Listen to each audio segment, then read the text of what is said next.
आपण आता हे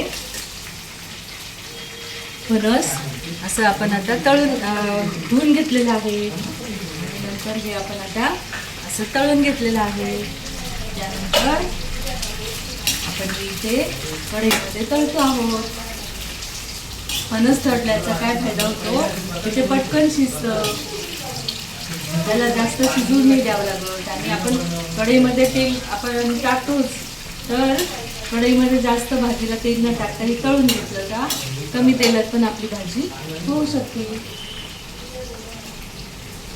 याच्यामध्ये भाजी करताना याच्यामध्ये तिखट, मीठ, मिरची, हळद आणि आपण बनवलेला घरी वाटण मसाला हे टाकायचं. छान आपण रस्सा करायचा आणि हे त्याच्यामध्ये आपण टाकून द्यायचं. आपल्या आवडीनुसार आपण रस्सा करायचा आणि याचा रस्सा आणि पोळीसोबत खूप छान जेवण होतं. अशी ही फणसाची भाजी आज आपण बनवतो आहे. याच्यामध्ये खूप प्रोटीन असतात, खूप विटॅमिनचे असतात. जे लोक नॉनव्हेज खात नाही त्यांना या फणसामधून विटॅमिन मिळते. म्हणून आपण हे महिन्यातून एकदा, 15 दिवसातून एकदा आपण ही भाजी केलीच पाहिजे. वक्रतुंड महाकाय सूर्यकोटी समप्रभ निर्विघ्नं कुरु मे देवं सर्वकार्येषु सर्वदा. वसुदेवसुतं देवं कंसचाणूरमर्दनं देवकी परमानन्दं कृष्णं वन्दे जगद्गुरुं. गुरुर्ब्रह्मा गुरुर्विष्णु गुरुर्देवो महेश्वरा. गुरुर् साक्षात् परब्रह्म तस्मै श्री गुरवे नमः. ऊर्ध्वमूलं मदशाखम् अश्वत्थं राहुरव्ययं छन्दांसि यस्य पर्णानि यस्तं वेद स वेदवित्. अधश्च ऊर्ध्वं प्रसुता तस्य शाखा पुनः प्रसुता विषय प्रवालाः. अधश्च मूल्याननुसन्ततानि कर्मानुबन्धीनि मनुष्यलोके. न रूपमस्य ततोपलभ्यते नान्तो न चादिर् न च सम्प्रतिष्ठा. अश्वत्थमेनं सुविरूढमूलम् असङ्गशस्त्रेण दृढेन चित्वा तथा पदं तत्परिमार्गितव्यं यस्मिन् तथा न निवर्तन्ति भूयात्. त्वमेव चाद्यं पुरुषं प्रपद्ये यथा पुरुषं प्रसिता पुराणे. निर्वाणमोहा जितसङ्गदोषा अध्यात्मनित्या विनिवृत्तकामाः. द्वन्द्वैर्विमुक्ताः सुखदुःखसाध्ये गच्छन्तमूढा पदमव्ययं च. न तद्भासयते सूर्यो न शशाङ्को न पावकः. यद्गत्वा न निवर्तन्ते तद्धाम परमं.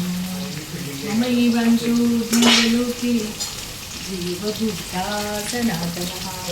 मनःषष्ठानि इन्द्रियाणि प्रकृतिस्थानि कर्तते. शरीरं यद्वाप्नोति गृहीत्वैतानि संयाति वायुर्गन्धायुवासः. स्तोत्रं चक्षुस्पर्शनं च रसनं घ्राणमेव च. उत्क्रामन्तं स्थितं पापि मूढानां पश्यन्ति सन्ति यानि दर्शसा.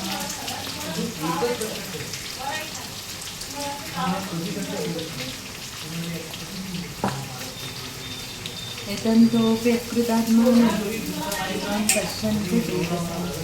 यदादित्यं गतो तेजो जगद्भासयतेऽखिलं. यच्चन्द्रमसि यच्चाग्नो तेजो विधिमानकम्. ग्रामाविशोचभूतानि धारयाम्यहमोजसा. उष्णामि चोषधीस्वरो अहं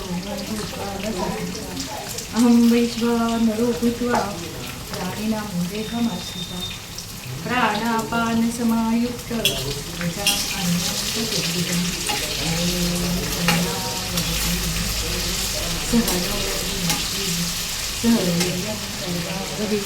तेजस्विनामस्तु मां विद्विषावहै.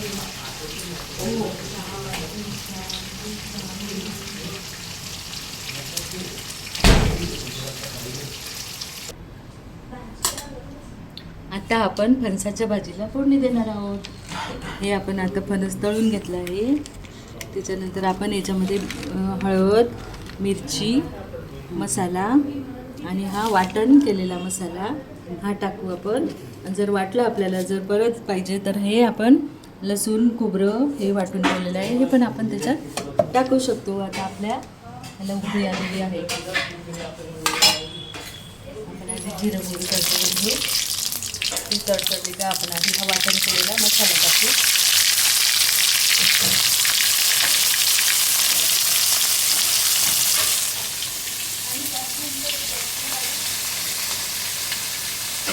यातला मसाला चालतो त्यांना.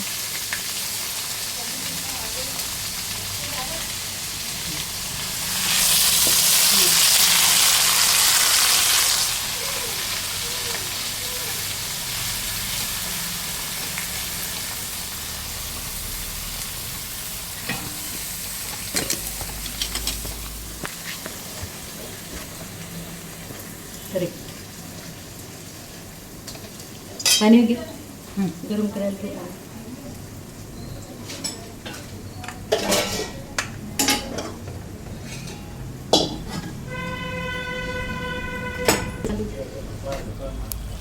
आता आपला मसाला चांगला परतला गेला. आपण त्याच्यामध्ये तिखट मिरची टाकणार आहे.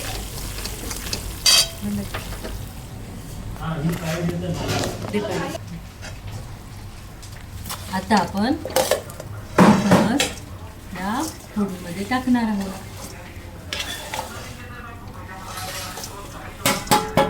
ही भाजी आमच्या इथे सगळ्यांना आवडते म्हणून आम्ही ही खूप होलसेल पद्धतीने आम्ही हे करतो.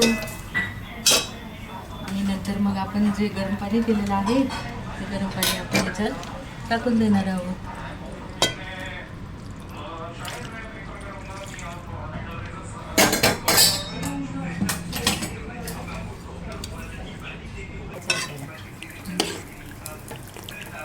पाणी देऊन याच्यात दुसरी तांब्याने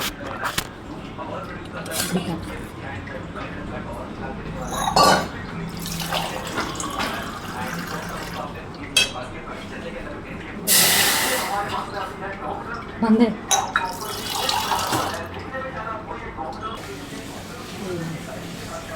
किलोची दही आपण 4 चमचे मीठ टाकूया.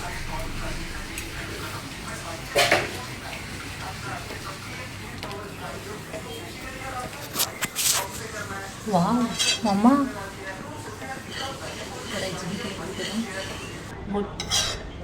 आता आपली ही भाजी दिली आहे आपण याला फोडणी.